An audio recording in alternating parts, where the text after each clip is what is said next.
तो good evening सभी को। तो आज हम बात करेंगे एमएससी के केमिस्ट्री के सिलेबस के बारे में। और वो सिलेबस रहेगा आपका फर्स्ट सेम का। कौन से सेमेस्टर की बात कर रहा हूँ? फर्स्ट सेमेस्टर की बात कर रहा हूँ। और पर्टिकुलरली फर्स्ट सेमेस्टर के केमिस्ट्री के सिलेबस के अंदर ही मैं किसकी बात कर रहा हूँ? Organic chemistry. जैसे कि आप सभी जानते हैं कि फर्स्ट ईयर में जो फर्स्ट सेमेस्टर होता है एमएससी केमिस्ट्री का, उसमें आपके बेसिकली तीन सब्जेक्ट आते हैं केमिस्ट्री के अंदर ही। इसमें होता है फिजिकल, इनऑर्गेनिक और ऑर्गेनिक। लेकिन जो हमारा मेन फोकस रहेगा वो हम एक बार तो सिलेबस देखेंगे किसका? ऑर्गेनिक फर्स्ट सेम का। देन हम वन बाय वन हर एक चैप्टर को with the conclusion of your syllabus हम हर एक चैप्टर को क्या करेंगे? कवर करेंगे। हर एक चैप्टर को क्या करेंगे? कवर करेंगे।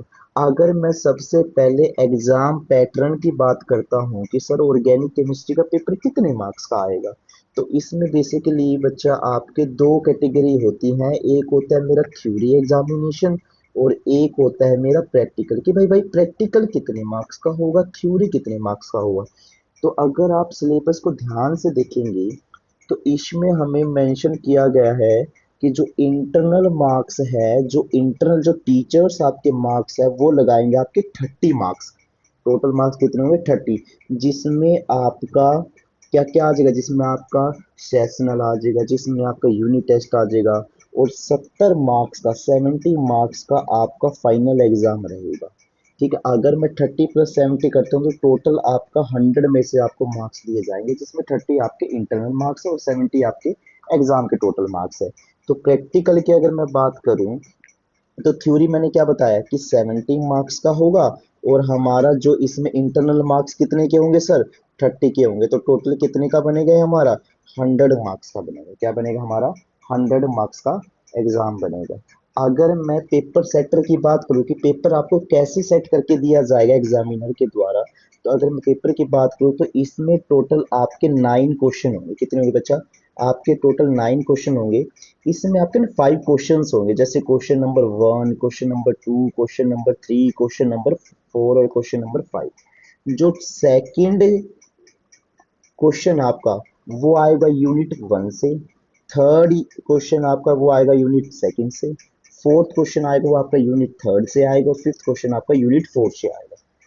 ठीक है। और जो फर्स्ट क्वेश्चन है वो आपका कंपलसरी रहेगा। तो बच्चों को क्या करना है कि सर टोटल है ना 5 क्वेश्चन अटेम्प्ट करने हैं। टोटल कितने क्वेश्चन अटेम्प्ट करने हैं? 5 क्वेश्चन अटेम्प्ट करने हैं।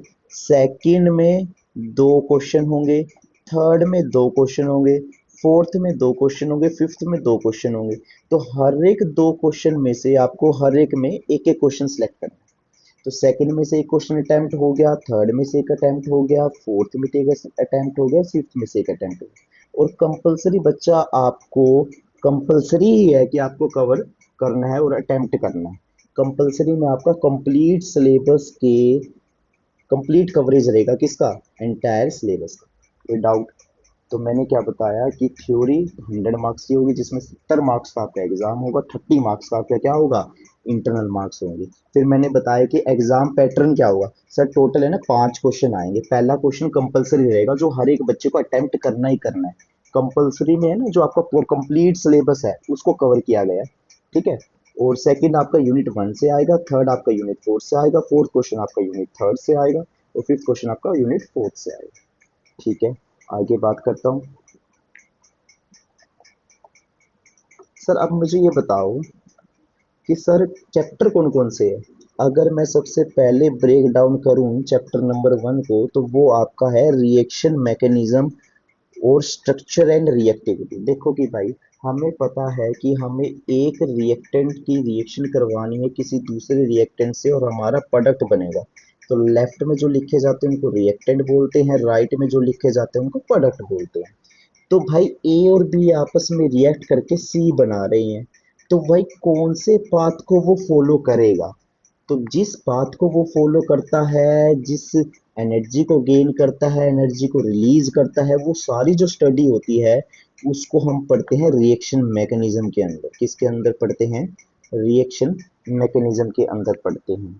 तो इसमें बच्चा आपको कवर करना है टाइप्स ऑफ मैकेनिज्म की कौन कौन से टाइप्स होते हैं, जैसे SN1, SN2, SNI, SNNGP, NGP भी होती है इसके अंदर, E1, E1CB, E2, EI, ये सब आपको रिएक्शन मैकेनिज्म के अंदर सुनने को मिलेगा और आपको पढ़ने हैं डिटेल में। उसके बाद कौन कौन सी रिएक्शन होती है कि सर एडिशन होती है, एलिमिनेशन होती है, रीअरेंजमेंट होती है, फ्रेगमेंटेशन होती है, एडिशन में भी न्यूक्लियोफिलिक एडिशन हो रही है या फिर इलेक्ट्रोफिलिक एडिशन हो रही है, रीअरेंजमेंट कैसे हो रही है, एनजीपी नेबरिंग ग्रुप पार्टिसिपेशन कैसे हो रहा है, वो सारी डिटेल आपको इस चैप्टर के अंदर करनी है। उसके बाद दो रिक्वायरमेंट होती है, दो थर्मोडायनेमिक रिक्वायरमेंट्स होती हैं या काइनेटिक रिक्वायरमेंट्स होती है जिसको हमें पढ़ना है। उसके बाद हम देखेंगे कि स्ट्रक्चर का क्या इफेक्ट होता है रिएक्टिविटी के अंदर। तो उसमें हम रेजोनेंस के बारे में पढ़ेंगे, कौन कौन से फील्ड इफेक्ट है वो देखेंगे, स्टेरिक इफेक्ट देखेंगे और क्वांटिटेटिव ट्रीटमेंट देखेंगे।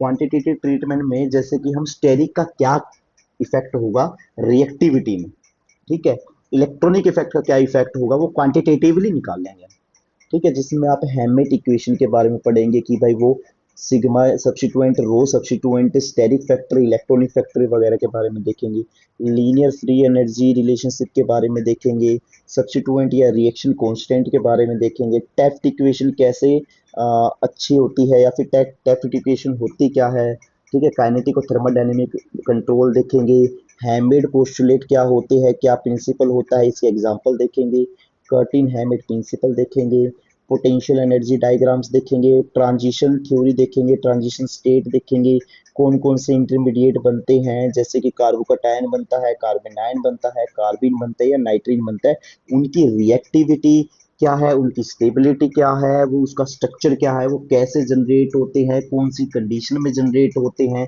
हमें कौन कौन से रिएक्शन कंडीशंस को मेंटेन करना पड़ता है कि मेरे को पर्टिकुलर एक इंटरमीडिएट बने, इन चीज़ों के बारे में हम देखेंगे, ठीक है, इनके मैकेनिज्म के बारे में देखेंगे। तो सबसे पहला पार्ट है, आपको कुछ नहीं करना, रिएक्शन मैकेनिज्म देखना है और कुछ आपको बेसिक फंडामेंटल सीखने हैं, थर्मोडायनेमिक कंट्रोल प्रोडक्ट क्या होते हैं, टीसीपी क्या होती है, केसीपी काइनेटिकली कंट्रोल प्रोडक्ट क्या होती हैं, क्या क्या रिक्वायरमेंट्स होती है, कहाँ थर्मोडायनेमिक कंट्रोल प्रोडक्ट बनेगा, कहाँ पर काइनेटिक कंट्रोल प्रोडक्ट बनेगा, हैमेट इक्वेशन क्या बताती है, स्टीरियोकेमिकल एस्पेक्ट देखेंगे इसके, ठीक है, हैमेट पोस्टुलेट देखेंगे, पोटेंशियल एनर्जी डायग्राम्स देखेंगे, लीनियर फ्री एनर्जी रिलेशनशिप देखेंगे, हमारे इंटरमीडिएट बनते हैं, कार्बोकटाइन कब बनेगा, कौन सी कंडीशन होगी, कैसे जनरेट होगा, उसकी स्टेबिलिटी क्या होगी, वो सब हम इसके अंदर कवर करेंगे।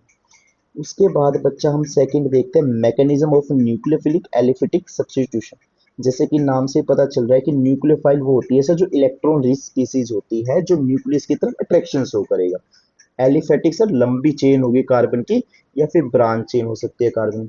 Substitute sir nucleophile aliphatic chain के अंदर किसी पहले वाले ग्रुप को रिप्लेस करेगा, इसी को हम क्या बोलते हैं, सब्स्टिट्यूशन। तो इसके अंदर हम क्या क्या पढ़ेंगे, इसके अंदर पढ़ेंगे हम कि SN1 मैकेनिज्म क्या होती है, कहाँ पर SN1 होती है, कौन सी कंडीशन में SN1 होती है, बल्कि बेस लेंगे तो कौन सी रिएक्शन होगी, कि कौन सी रिएक्शन कितने ऑर्डर की होती है, इनकी डिटेल मैकेनिस्टिक डिस्क्रिप्शन पढ़ेंगे हम।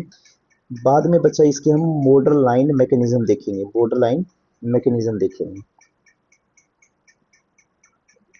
उसके बाद न्यूक्लियोफिलिसिटी बेसिसिटी में क्या फ़र्क होता है, न्यूक्लियोफिलिसिटी और सोलवेंट का इफेक्ट देखेंगे। एम्बीडेंटेड न्यूक्लियोफाइल जिसमें एक से ज़्यादा डोनर साइट होती है, जैसे आपने 12th क्लास में पढ़ा है ना कि भाई आर ओ एच की रिएक्शन करवाएंगे के सी एन के साथ तो आर सी एन बनेगा, अगर आर ओ एच की रिएक्शन ए जी सी एन के साथ करेंगे तो R A ji C N बनेगा, ठीक है, तो वो सॉरी आर एन सी बनेगा, तो एक में आइसोसाइनेट बन रहा है, एक में साइनेट बन रहा है। तो एम्पीडेंटेड न्यूक्लियोफाइल वो होता है कि एक ही न्यूक्लियोफाइल के अंदर एक से ज़्यादा डोनर साइट्स होती हैं। HSAB प्रिंसिपल देखेंगे, hard hard soft soft interaction के बारे में जानेंगे, कौन कौन से न्यूक्लियोफाइल होते हैं, इलेक्ट्रोफाइल होते हैं, बल्कि होगा तो वह हार्ड होगा या सॉफ्ट होगा। लिविंग ग्रुप के बारे में देखेंगे, अगर बेटर लिविंग ग्रुप है तो कैसे इफेक्ट शो करेगा, रेट ऑफ रिएक्शन को इंक्रीज करेगा, कितने अमाउंट में इंक्रीज करेगा, वो सब हम देखेंगे। स्टेरिक फैक्टर देखेंगे, अदर सब्स्टिट्यूएंट इफेक्ट देखेंगे और इफेक्ट देखेंगे किसका, सब्स्टिट्यूशन का। आयनाइजेशन रेट्स देखेंगे, स्टीरियोकेमिस्ट्री देखेंगे, न्यूक्लियोफिलिसिटी न्यूक्लियोफिलिक सब्स्टिट्यूशन की। SNI न्यूक्लियोफिलिक सब्स्टिट्यूशन इन्वर्जन वाली देखेंगे, इंट्रामोलिकुलर साइक्लाइजेशन क्या होती है, SN1 क्या होती है, SN2 प्राइम क्या होती है, SN1 प्राइम SNI प्राइम क्या होती है, वो सब मैकेनिज्म के बारे में इसके हम देखेंगे। फिर हम पढ़ चलेंगे एलिमिनेशन में। अभी तक हमने सब्स्टिट्यूशन की बात करी, अब हम बात करेंगे एलिमिनेशन की। E1 क्या होती है, E1CB क्या होती है, E2 मैकेनिज्म क्या होती है, किस केस में सेट्जफ रूल लगेगा, किस में होफमैन लगेगा, बल्कि होगा तो होफमैन होगा या नहीं होगा, स्टीरियोकेमिस्ट्री क्या होगी E2 एलिमिनेशन की, द एक्लिसिन इफेक्ट क्या होता है E2 एलिमिनेशन में, डिहाइड्रेशन देखेंगे किसकी, अल्कोहल की, पायरोलिटिक सीन एलिमिनेशन कब होती है, किस में देखी जाएगी, ये सब हम पायरोलिटिक सीन एलिमिनेशन वाली रिएक्शन देखेंगे। उसके बाद बच्चा दो सेक्शन आपके आते हैं स्टीरियो केमिस्ट्री के, जो बहुत इंपॉर्टेंट, आपको पता है दो तरह की स्टीरियो केमिस्ट्री होती है, एक होती है स्टैटिक और एक क्या होती है, डायनामिक। स्टैटिक जो हम बचपन से पढ़ते आए हैं सर, स्टैटिक में क्या क्या आएंगे सर, पहले तो नोमेनक्लेचर बता दो, DL क्या होता है, RS क्या होता है, EZ क्या होता है, इरिथियो, थ्रियो, सिस, ट्रांस, ये सब नोमेनक्लेचर के बारे में देखेंगे।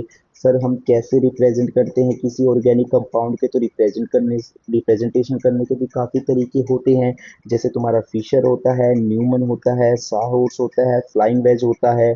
सर कन्फर्मेशन एनालिसिस बता दो सर, साइक्लोब्यूटेन का बता दो, साइक्लोपेंटेन का बता दो, साइक्लोहेक्सेन का बता दो। सर कौन सी फॉर्म ज़्यादा स्टेबल होगी, ट्विस्ट बोट होगी, चेयर होगी, हाफ चेयर होगी, वो सब हम इसके अंदर देखेंगे। सर एनेंशियोमर क्या होते हैं, जो non super imposable mirror images क्या होती हैं, डाई स्टीरियो आइसोमेरिज्म के बारे में जानेंगे, सिंपल मोलिक्यूल और साइक्लिक मोलिक्यूल, सिंपल मोलिक्यूल और साइक्लिक मोलिक्यूल के बारे में, चेयर कन्फर्मेशन क्या होती है, बोर्ड कन्फर्मेशन क्या होती है, इक्लिचिंग इफेक्ट क्या होता है, डाई एक्सियल इंटरेक्शन क्या होती है, ठीक है, ब्यूटेन गोज इंटरेक्शन क्या होती है, ये सब हम इसके बारे में जानेंगे, साइक्लिक सिस्टम के बारे में और साइक्लिक सिस्टम के बारे में। फिर हम देखेंगे एक्सियल और प्लेनर कायरलिटी के बारे में। सर कायरलिटी किस किस के अंदर होती है, एक्सियल कायरलिटी क्या होती है, प्लेनर कायरलिटी क्या होती है, पॉइंट कायरलिटी क्या होती है, ऑप्टिकल आइसोमेरिज्म के बारे में जानेंगे, किसके अंदर, एलीन के अंदर, बाइफिनाइल के अंदर, ठीक है, एट्रोप आइसोमेरिज्म क्या होते हैं, स्पाइरेंस, हेमिस्पाइरेंस, इनके बारे में जानेंगे। फिर हम देखेंगे कि एलिमेंट्री आइडिया देखेंगे, स्टीरियोकेमिस्ट्री किसकी देखेंगे, टर्सरी अमीन की, क्वाटरनरी सोल्ट की, सल्फर की और फॉस्फोरस के, जितने भी सल्फर कंपाउंड्स है, ओलियम है, मार्शल एसिड है, नॉर्मल सल्फ्यूरिक एसिड है, उनकी स्टीरियोकेमिस्ट्री देखेंगे। फॉस्फोरस PCl3, PCl5, अच्छा फॉस्फोरस कंपाउंड्स जैसे कि तुम्हारे ऑक्सी कंपाउंड्स भी आ जाएंगे और नॉर्मल फॉस्फोरस कंपाउंड्स भी आ जाएंगे। स्टीरियोकेमिस्ट्री 2 के बारे में देखें हम तो इसमें क्या आता है, आपका टोपिसिटी आता है, होमोटोपिक है, हेट्रोटोपिक है, डायस्टियोटोपिक है, एनेंशियोटोपिक है, वो सब हम इसके अंदर देखेंगे। स्टीरियोजेनिक सेंटर क्या होते हैं, प्रो स्टीरियोजेनिक सेंटर क्या होते हैं, सूडो स्टीरियोजेनिक सेंटर क्या होते हैं, कायरोजेनिसिटी किसको बोलते हैं, सूडो एसिमेट्री किसको बोलते हैं, प्रो कायरल क्या होता है, सूडो कायरल क्या होता है, स्टीरियो स्पेसिफिक और स्टीरियो सिलेक्टिव रिएक्शन के बारे में जानेंगे। तो बच्चा इस कंप्लीट सेक्शन को हम असिमेट्रिक सिंथेसिस के अंदर पढ़ते हैं, एसिमेट्रिक सिंथेसिस के अंदर पढ़ते हैं। क्रैम रूल क्या होता है, एंटी क्रैम रूल क्या होते हैं, फेल्किन-हान मॉडल क्या होते हैं, प्रीलोग रूल क्या होता है, फोरियर्स रूल क्या होता है, ठीक है। उसके बाद हम देखेंगे कन्फर्मेशन का, हेक्सोस का क्या क्या फर्क होता है, उनकी स्टीरियोकेमिस्ट्री देखेंगे सुगर्स की, ठीक है, पेंटोजिस और हेक्सोसिस की। उसके बाद हम देखेंगे एबनॉर्मल म्यूटर रोटेशन क्या होती है, डेल्टो इंस्टेबिलिटी फैक्टर क्या होता है, डेकालीन की स्टीरियोकेमिस्ट्री के बारे में जानेंगे, किसी डेकालीन है तो क्या होगा, ट्रांस डेकालीन है तो क्या होगा। उसके बाद बच्चा हम जानेंगे, हम देखेंगे तुम्हारी two butanol, isoserine, alanine, malic acid, lactic acid, mandelic acid, इनकी कन्फर्मेशन के बारे में जानेंगे और क्या आपस में ये रिलेशन रखते हैं, इनकी कन्फिग्रेशन क्या होती है, उसके बारे में भी हम डिटेल में जानेंगे। तो ये क्या रहेगा बच्चा आपका, अगर मैं इंटरनल असेसमेंट की बात करूँ तो थ्योरी 30 मार्क्स की है, 70 मार्क्स का एग्जाम है, रिटन एग्जाम होता है, क्लास पार्टिसिपेशन के आपके 5 मार्क्स लगते हैं, सेमिनार या फिर प्रेजेंटेशन वगैरह देते हो 10 मार्क्स लगते हैं, मिड टर्म क्या होती है 15 मार्क्स, जिसमें 5 नंबर का आपका क्लास टेस्ट होता है, 10 नंबर का आपका सेशनल टेस्ट होता है। कौन कौन सी बुक्स हम इसमें गो थ्रू करेंगे, तो क्या होता है, सबसे अच्छी बुक है reaction mechanism in organic chemistry, ये SM मुखर्जी और SP सिंह सर की है, रिवाइज की गई है किसके द्वारा, SP सिंह सर और ओम प्रकाश सर के द्वारा, ठीक है, किसके द्वारा लिखी पब्लिश की जाती है, लक्ष्मी पब्लिकेशन। उसके बाद हम देखेंगे Jerry March, carry and Sandberg, carry and Sandberg, उसके बाद बच्चा हम क्या करेंगे, उसके बाद हम पढ़ेंगे पीटर साइज के में जो इंपॉर्टेंट क्वेश्चन है, इंपॉर्टेंट कंसेप्ट उसके बारे में जानेंगे। ठीक है, इसमें हम फिर क्या गो थ्रू करेंगे, नॉर्मल क्वेश्चन जो भी नेम रिएक्शंस है, जो भी एक दो कंसेप्ट बहुत अच्छे दे रखे हैं मैकेनिज्म के, नॉर्मल क्वेश्चन में देखेंगे। उसके बाद हम स्टीरियो केमिस्ट्री पे जाएंगे, नासीपुरी पी एसएल सी ईएल, ये मैग्रो हिल्स की बुक्स है, ये भी बहुत इंटरेस्टिंग बुक है, बहुत डिटेलिंग इसमें चीजें दे रखी है, हर एक कंसेप्ट को बहुत इजी से इसमें जा रखा है। डायनामिक स्टीरियो केमिस्ट्री हो, टोपोसिटी हो, या फिर आपका एस्मेटिक सिंथेसिस, कंप्लीट सब इसमें डिटेल में कवर किया गया। या फिर अगर कंप्लीट ऑर्गेनिक केमिस्ट्री की बात करूँ जिसमें आपके ये ऑलमोस्ट ऑल टॉपिक कवर होंगे, तो एक IL फिनार करके अच्छी बुक है जिसकी 2 वॉल्यूम आते हैं, वॉल्यूम 1 एंड वॉल्यूम 2। ठीक है, तो मैंने क्या बताया कि सर हम MSc केमिस्ट्री के सिलेबस को देख रहे थे, हमें पता है कि सर 3 ब्रांच होती है, फिजिकल, इनऑर्गेनिक, ऑर्गेनिक। तो हम ऑर्गेनिक की बात करेंगे सर, हमें एग्जाम पैटर्न हमने देख लिया कि 5 क्वेश्चन आएंगे, पहले अटेम्प्ट करना जरूरी है, कंपलसरी है, सारा कंप्लीट सिलेबस होगा, बाकी हर एक यूनिट से एक ही क्वेश्चन, 2 क्वेश्चन आएंगे, उनमें से एक एक अटेम्प्ट करना है, टोटल 5 क्वेश्चन अटेम्प्ट करने हैं, टोटल 9 क्वेश्चन। सिलेबस क्या है सर, सबसे पहले रिएक्शन मैकेनिज्म देखेंगे, उसके अंदर स्ट्रक्चरल रिएक्टिविटी देखेंगे, फिर न्यूक्लियोफिलिक एलिफेटिक सब्स्टिट्यूशन की मैकेनिज्म देखेंगे, फिर सर उसके बाद हम क्या करेंगे सर, एलिमिनेशन की देखेंगे, उसके बाद स्टीरियोकेमिस्ट्री स्टैटिक भी देखेंगे और डायनामिक भी देखेंगे। तो ये आपका कंप्लीट सिलेबस रहेगा किसका, MSc फर्स्ट सेम का। किसी को डाउट हो भाई सिलेबस मैं की ये PDF में अपलोड कर दूंगा। ठीक है, और फिर इसको स्टार्ट करते हैं बहुत जल्द।